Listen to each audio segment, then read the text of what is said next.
Oh, hello, I'm Burt Green, this is the Burt Locker, and this is my terrible bets, my favourite betting lines for UFC 291 coming our way this Saturday, obviously headlined by Justin Gaethje and Dustin Poirier. That's the fight that we're all waiting to see. But yeah, you know, the odds are in, the fights are set, it's time to play some terrible bets. And these ones are really, really bad. I am almost embarrassed. These bets are a real reach, guys. But I don't know, you keep those odds long, you keep the stakes low, and you keep it about having fun. Bet responsibly, always. That's what I would say. But I mean, this is just throwing money away, honestly. Some of these bets, you'll see. Let me know in the comments who you're betting on, by the way. I love seeing people's like betting, like the accumulators mainly, or parlays as you call them in the States.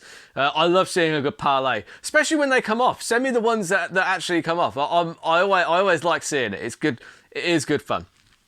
So my first one's a treble, right? And I'm going for the methods. 2 out of 3 of these things are quite fancy to happen, honestly. So you've got Uros Medic, who's fighting in the prelims against Matthew Semmelsberger. Now I think that's a rough welcome to welterweight for Semmelsberger. I do think, or 155. I think it might be at 155. I do apologise. Either way, Medic is a killer. He's an underdog in this one actually, but his striking style is pretty nasty. He kind of hits similar to who's the guy? I mean, Sean Strickland, I guess. Like, he's got a similar striking style where he doesn't necessarily he doesn't look like he's throwing hard, but it hurts. Jamal Hill is a great example of that. He doesn't look like he's throwing hard, but you see people's reaction when he hits them. It's like, oh, definitely does hit hard. So yeah, Uros Medic, I'm taking him by knockout TKO. That's not outside the realms of possibility. Now, the second one is probably outside the realms of possibility because, guys, I am betting on the Tony Ferguson versus Bobby Green fight. I'm taking Ferguson to win. I know, that probably makes you think that, wow, has that guy been hit in the head as many times as Tony Ferguson? No. Is he out of his mind? Maybe. That's possible. But, it's a bet that I like because, look, I'm taking the submission as well, obviously, because, you know, Ferguson, he is very good at submissions. He's a very good Brazilian Jiu-Jitsu black belt, unorthodox. He throws up things from angles that people don't expect.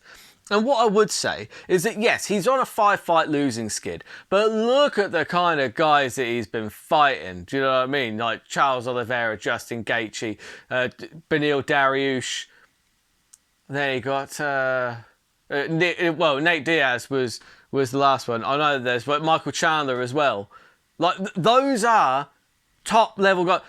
All of those guys most likely beat Bobby Green. I don't think I'm out of my mind in saying that. Do you think that's fair? Do you think that's fair? But all of those guys, Nate Diaz might have made a bit of a meal of it, but all of those guys would beat Bobby Green. Is that a fair statement? I think that I'm being fair in that statement. So for me, this is a bit of a step down in competition. It's the step down in competition that Tony Ferguson needs. I think this is a winnable fight, honestly. I do. I think that Tony is more than capable. He's got a skill set that matches up pretty well with Bobby Green. Bobby Green, we've seen him get submitted in the past. Okay, against good guys like Islam Makhachev. But I'm just saying that Tony Ferguson's got more than a chance in this. And you're getting 12-1 on the submission. That's probably my favourite betting line of this weekend's card, honestly, because I don't think that Tony's going there to lose. I think he does have a skill set.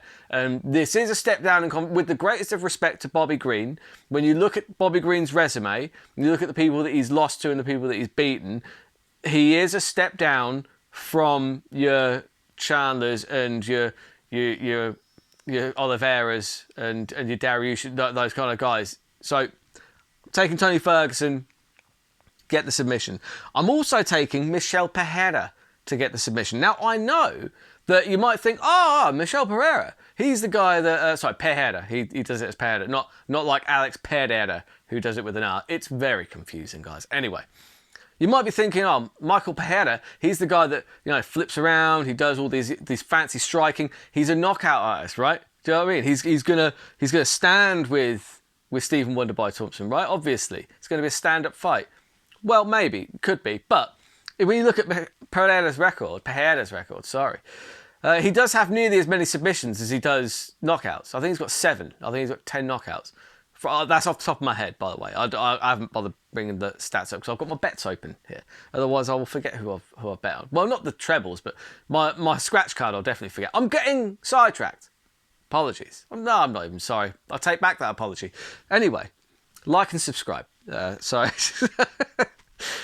I think Michel Pereira, if he gets it, the easiest path to victory is to mix it up with Thompson. If you just stand with Thompson, you're giving him a chance. I think that Pereira wants to win this one, and we've seen he's got 7 submissions. He's got nearly as many submissions as he does knockouts. I think that he's very good on the ground, and I think that's where he takes it. He'll get the submission, that one. You put all those three together, Medic, TKO knockout, Ferguson by submission, and Pereira by submission, you are getting, what are you getting?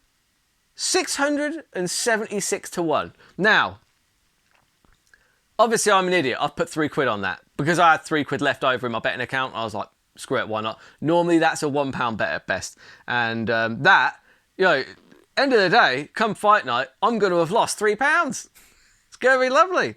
Right, so then I've got my other accumulator, which is a 4-way accumulator. I've stuck an extra bet on this week because I did all right in my bets at UFC London, so I had some extra monies in my betting account. So this one's fairly simple. 4 methods. 4 guys, 4 methods. Derek Lewis to get the knockout. Now, the guy that he's fighting does trouble me slightly, but I just feel like it's going to be a stand-up war, and you have to at least give Derek Lewis a chance in a stand-up fight. I don't know if he's... because... depends how fast Rogerio is in relation to Lewis. The problem is the blueprint's been written to beat Derek Lewis. Run in, hit him faster than he can hit you. I think that's what DeLima's plan is going to be, honestly, and he may well pull it off. But I like Derek Lewis. Look, he's tied for the most knockouts in the UFC. I think he wants to be to have the most knockouts in the UFC. So he's coming in. And look, the guy's got so much power. How can you can't count him out. You just cannot count him out. You can't necessarily count him in, but you can count him out. You can't count him out, sorry.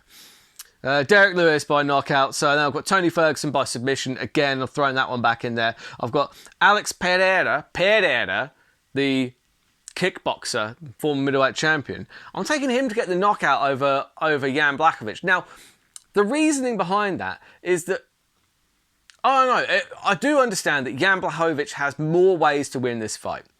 I don't think necessarily on the feet he has those ways to win this fight. I think if it stays standing, I think that Pereira wins. I really do. But obviously, everyone's questioning how good Pereira is on the ground. But look, he trains with Glover Teixeira like night and day. And he's scary on the feet. He can knock out every round, start standing, and he's scary on the feet. Jan Blachowicz, I absolutely love the guy. I'm not counting Jan Blachowicz out on the feet, by the way. He's really nasty. He kicks shin to shin because he's a psycho. He's got power, right? But I think in a straight-up stand-up fight, I don't think I'm out of my mind in saying that maybe I give Alex Pereira the edge in that. And everyone's going on about, oh, well, Jan will just take him down. It's like, cool, but you have to get to him to take him down. And if you've already been rocked and you're doing it as a desperation, then those takedowns aren't good. Pereira can probably defend those. And Pereira's got ridiculous kickboxing. As much as I want Blachowicz to win, he's also 40 now. He's at a certain point, that is going to become a factor. And you just don't know when it's going to become a factor. But every fight that he has, you know that is coming. I'm taking Pereira. I think that people are kind of sleeping on it because he's the underdog in this. I think people are sleeping on him a little bit, just a tiny, tiny little bit. I think people are putting too much stock into the grappling and they're forgetting the fact that every round starts on the feet and that Pereira is an absolute destroyer. He's a marauder. And I'm a big fan of that style. Big fan of that fight as well. Really big fan of that fight. It should be for the vacant title. I don't know why it isn't. I'd be a fan of it being for the title, honestly.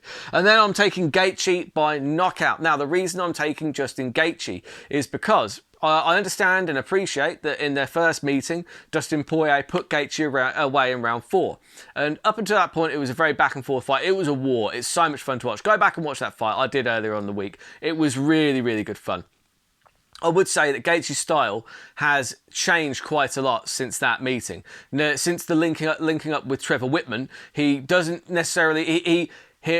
Trevor Whitman transformed Justin Gaethje from absolute maddening chaos into a refined, organised chaos. And he now doesn't put everything on every punch. Meaning his gas tank lasts longer. He's a little bit more precise, a little bit more measured. Measured chaos gets the win, in my opinion. Gaethje by knockout in that one. And you put all of those together, and that one is 343.81 to 1. So that's another full fight. I'll put another £3 on that just because I'm an absolute idiot. So yeah, putting £3 on that means that come fight night, I'm going to have lost £3, which is not the end of the world, really.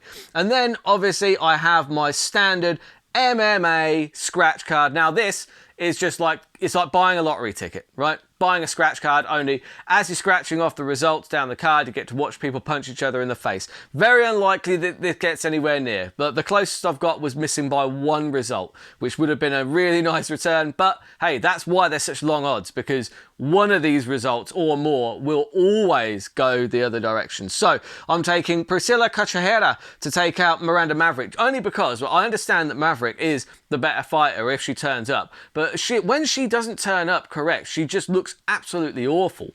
And I just feel like she's too unreliable to take such a heavy favourite. That's the only reason. Ulos Medic I'm taking to beat Semmelsberger. I'm taking Vinicius Salvador to take CJ Vergara. I'm taking Jake Matthews to beat Darius Flowers. I'm taking Roman Kopylov to beat Claudio Ribeiro. No relation to Alfonso Ribeiro. Derek Lewis to take out Marcos Rogerio de Lima. I'm taking Gabriel Bonfim to take out Kevin Giles. I'm having Michael Chiesa to take out Kevin Holland because I think he might have the crushing top game that has caused Holland problems in the past. I'm taking Tony Ferguson, snatching it out of the air for a submission over Bobby Green. I'm taking Michel Pereira is that one, to beat Michael Thompson outright. Stephen Thompson, sorry.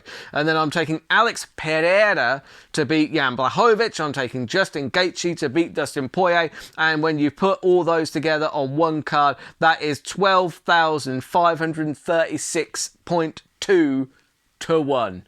That is worth exactly £1. So come fight night, I will of course lost £1 plus £6. So I've lost £7 on the night.